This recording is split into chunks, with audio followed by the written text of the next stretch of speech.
Pole sana shemeji, najua umepitia mateso ambayo sio rahisi mtu kuyasahau,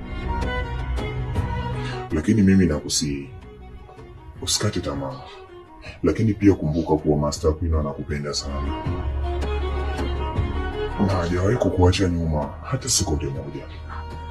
Kila hatua aliyopiga, kila risasi zilizosikika, yote ilikuwa ni kwa ajili ya kuhakikisha unarudi salama.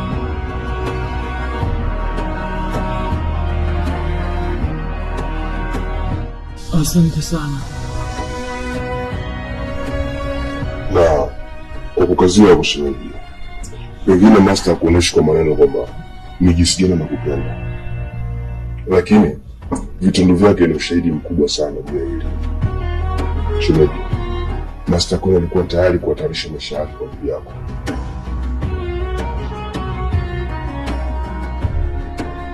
Asante sana jamani.